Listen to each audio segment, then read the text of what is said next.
Paz do Senhor Jesus, povo de Deus, louvado seja o nome do Senhor por mais uma semana. Aleluia, glória a Deus que estamos, aleluia, iniciando na presença do nosso Senhor. E junto com essa semana, aleluia, iremos iniciar um novo livro, aleluia, do nosso propósito anual da leitura. Nós iremos meditar, iniciar, aleluia, o segundo livro de Samuel. Louvado seja o nome do Senhor. Um breve resumo sobre o segundo livro, aleluia, de Samuel, que fala sobre o reinado de Davi, que a nação se unificou e se fortaleceu. No entanto, depois dos pecados de Davi, o adultério e assassinato, tanto a nação como a família do rei Davi sofreram muito. Isso nós vamos estar vendo no segundo livro, aleluia, de 2 a Samuel. Louvado seja o nome do Senhor. Aleluia. Vamos iniciar nossa leitura. Hoje nós iremos ler, aleluia, o primeiro capítulo e o segundo capítulo de 2 Samuel, capítulo 1 e capítulo 2, e Lucas 14, do 1 ao 24. Iniciamos nossa leitura. Davi recebe a notícia da morte de Saul. Depois que Saul morreu, Davi voltou da sua vitória sobre os amalequitas e ficou 2 dias na cidade de Ziglag. No dia seguinte, chegou um moço que vinha do acampamento de Saul para mostrar sua tristeza. Ele havia rasgado as suas roupas e posto terra na cabeça. O moço foi até o lugar onde Davi estava, ajoelhou-se e encostou o rosto no chão, em sinal de respeito. Davi lhe perguntou: De onde você está vindo? Eu fugi do acampamento israelita, respondeu ele. Conte o que foi que aconteceu, disse Davi. O nosso exército fugiu da batalha e muitos dos nossos homens foram mortos, disse o moço. Saul e o seu filho Jonatas também morreram. Como é que você sabe que Saul e Jonatas estão mortos? Respondeu Davi. Perguntou Davi. E o moço respondeu assim: Acontece que eu cheguei por acaso ao monte Giboa e vi Saul apoiando na sua lança. Os carros e os cavaleiros inimigos chegavam cada vez mais perto dele. Então ele se virou, me viu e me chamou. E eu respondi: Aqui estou, Senhor. Saul perguntou quem eu era, e eu respondi que era amalequita. Aí ele disse: Fui ferido gravemente, estou morrendo. Venha aqui e me mate.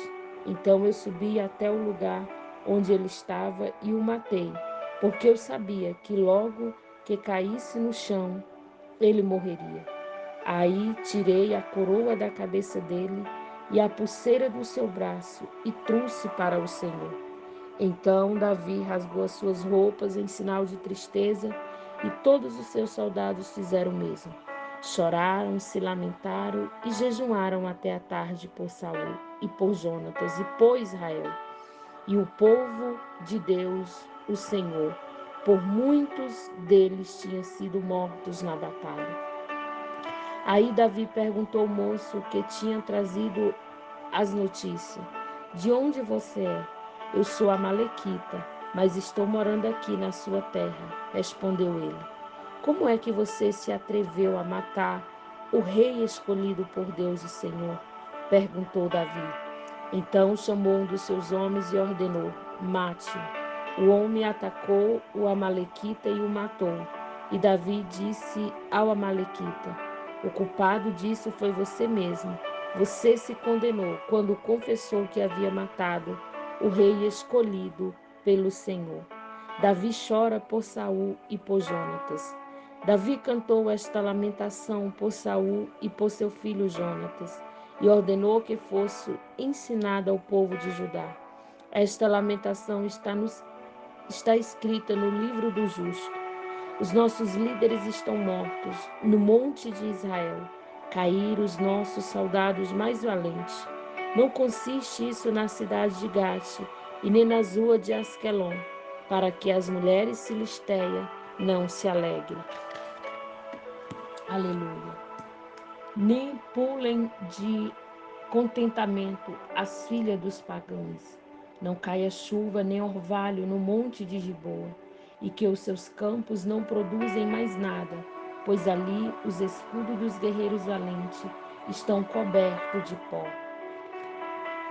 Aleluia. E o escudo de Saul perdeu o seu brilho.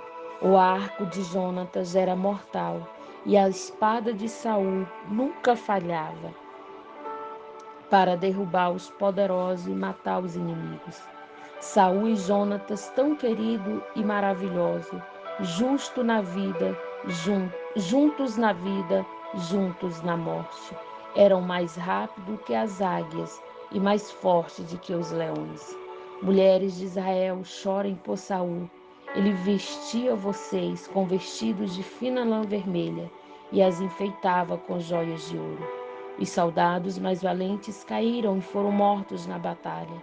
Jonatas está morto nas montanhas. Eu choro por você, meu irmão Jonatas. Como eu o estimava. Como era maravilhoso o seu amor para mim. Melhor ainda do que o amor das mulheres. Os soldados mais valentes caíram e as suas armas não têm mais utilidade. Capítulo 2 de 2 Samuel. Davi é feito rei de Judá. Depois disso, Davi perguntou a Deus, o Senhor: devo ir governar alguma das cidades de Judá? Sim, o Senhor respondeu. Qual delas? Perguntou ele. Hebrom, foi a resposta. Então Davi foi para Hebrom, levando consigo as suas duas esposas. Uma era Ainoã, da cidade de Jeruel, e a outra era Abigail, viúva de Nabal, da cidade de Carmelo. Davi também levou os seus soldados com as suas famílias, e eles ficaram morando nas cidades vizinhas de Hebrom. Aí os homens de Judá foram a Hebrom e ungiram Davi como rei de Judá. Quando Davi soube que os moradores da cidade de Jabes, da região de Gileade, tinham sepultado Saul, mandou que alguns homens fossem lá com a seguinte mensagem: que o Senhor abençoe vocês por terem feito a caridade de sepultar o nosso rei. Que o Senhor seja bom e fiel para vocês, por causa do que fizeram. Eu também os tratarei bem. Sejam fortes e valentes. Saul, o rei de vocês, morreu, e o povo de Judá me ungiu como rei deles. O comandante do exército de Saul, Abner, filho de Né, havia fugido com Esbocete, filho de Saul, para Manaim, do outro lado do rio Jordão. Lá Abner fez Esbocete rei das terras de Gileade, Aser, Jeruel, Efraim e Benjamim. Na verdade, ele fez o rei de todo o povo de Israel. Esbocete tinha 40 anos de idade quando começou a reinar em Israel, e reinou 2 anos. Mas a tribo de Judá ficou fiel a Davi, e ele governou em Hebrom 7 anos e meio.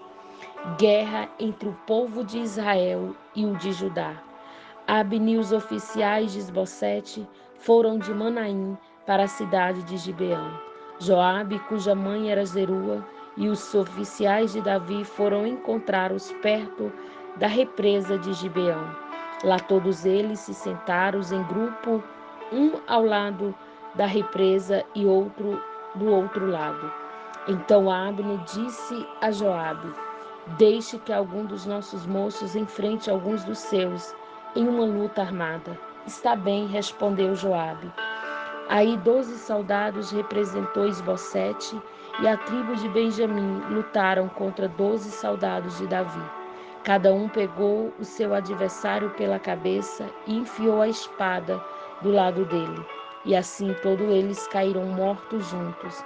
E por isso que aquele lugar, perto da cidade de Gibeão, é chamado Campo das Espadas. E em seguida houve ali uma violenta batalha, e Abne e os israelitas foram derrotados pelos soldados de Davi. Joabe, Abisai e Azael, os 3 filhos de Zerua, estavam lá. Azael, que era tão ligeiro como uma gazela selvagem, começou a perseguir Abne, correndo atrás dele. Abner olhou para trás e perguntou: Azael, é você? Sim, sou eu, respondeu ele. Pare de me perseguir, disse Abner. Corra atrás de um dos soldados e pegue para você as coisas dele. Porém, Azael continuou a persegui-lo.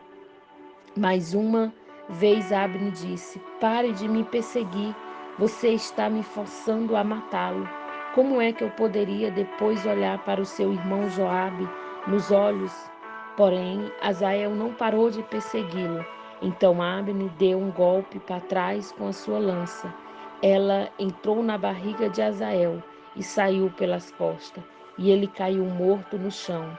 E todos os que chegavam paravam no lugar onde ele estava caído. Mas Joabe e Abisai continuaram a perseguir Abner, e quando o sol estava se pondo, chegaram ao monte de Amá, a leste da cidade de Giá, na estrada que vai para o deserto de Gibeão. Os soldados da tribo de Benjamim se reuniram novamente em volta de Abner e ficaram no alto de um morro. Então Abner gritou para Joabe: Será que vamos ter de continuar lutando para sempre? Você não vê que no fim não vai sobrar nada, a não ser amargura? Nós somos seus irmãos. Até quando você vai esperar para mandar que os seus soldados parem de nos perseguir?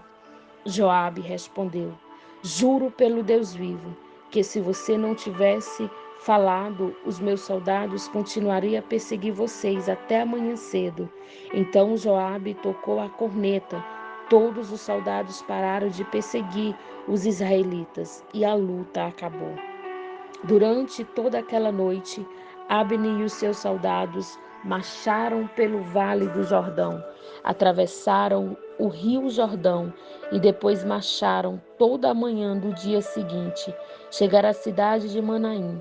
Quando Joabe parou a perseguição, reuniu todos os soldados e viu que estavam faltando 19, além de Azael.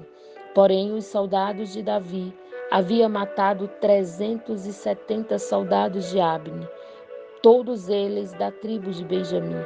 Aí Joabe e os seus soldados pegaram o corpo de Azael e o sepultaram no túmulo da sua família, em Belém. Então marcharam durante a noite inteira e ao amanhecer chegaram em Hebrom. Louvado seja o nome do Senhor. Vamos para Lucas, capítulo de número 14, do versículo 1 ao versículo 24. Lucas 14, louvado seja o nome do Senhor, do versículo 1 ao versículo 24. Outra cura no sábado. No sábado, Jesus entrou na casa de um certo líder fariseu para tomar uma refeição, e as pessoas que estavam ali olhavam para Jesus com muita atenção. Um homem com as pernas e os braços inchados chegou perto dele, e Jesus perguntou aos mestres da lei e aos fariseus: A nossa lei permite curar no sábado ou não? Mas eles não responderam nada. Então Jesus perguntou ao homem, curou e o mandou embora. Aleluia. Então Jesus pegou o homem, igreja, curou e o mandou embora. Aí disse: Se um filho ou um boi de algum de vocês cair num poço, será que vocês não vão tirá-lo logo de lá, mesmo que isso aconteça no sábado? Eles não responderam. Humildade e hospitalidade. Certa vez Jesus estava reparando como os convidados escolhiam os melhores lugares à mesa. Então fez essa comparação. Quando alguém convidá-lo para uma festa de casamento, não sente no melhor lugar, porque pode ser que alguém mais importante tenha sido convidado. Então, quem convidou você e o outro poderá dizer a você: desse lugar para este aqui. Aí você ficará envergonhado e terá de sentar no último lugar. Pelo contrário, quando você for convidado, sente-se no último lugar. Assim, quem o convidou vai dizer a você: meu amigo, venha sentar-se aqui num lugar melhor. E isso será grande honra para você diante de todos os convidados, porque quem se engrandece será humilhado, mas quem se humilha será engrandecido. Depois disso, Jesus disse ao homem que havia convidado: Quando você der um almoço ou um jantar, não convide os seus amigos, nem os seus irmãos e nem os seus parentes, nem os seus vizinhos ricos, porque certamente eles também o convidarão e assim pagarão gentileza que você fez. Mas quando você der uma festa, convide os pobres, aleijados, coxos, cegos, você será abençoado, pois eles não poderão pagar o que você fez, mas Deus lhe pagará no dia em que as pessoas que fazem o bem ressuscitarem. A parábola da grande festa. Um dos que estavam à mesa ouviu isso e disse para Jesus: Felizes os que irão sentar à mesa no reino de Deus. Então Jesus lhe disse: Certo homem convidou muita gente para uma festa que ia dar. Quando chegou a hora, mandou o seu empregado dizer aos convidados: Venha, que tudo já está pronto. Mas eles, por um momento, começaram a dar desculpa. O primeiro disse ao empregado: Comprei um sítio e tenho de dar uma olhada nele. Peço que me desculpe. O outro disse: Comprei 5 juntas de boi e preciso ver se trabalham bem. Peço que me desculpe.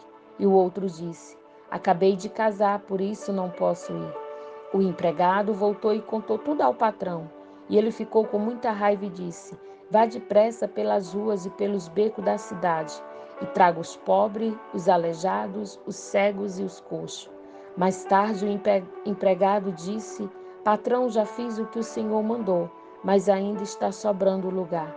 Aí o patrão respondeu: Então vá pelas estradas e pelos caminhos e obrigue os que, aleluia, encontrar ali a virem, a fim de que a minha casa fique cheia. Pois eu afirmo a vocês que nenhum dos que foram convidados, aleluia, provará o meu jantar. Essa foi a nossa leitura de hoje. Louvado seja o nome do Senhor. Que o Senhor em Cristo vos abençoe. Lhe dê uma semana abençoada e cheia da presença do Senhor. E que você possa romper, crer, aleluia, nas Escrituras Sagradas. Que Deus em Cristo vos abençoe.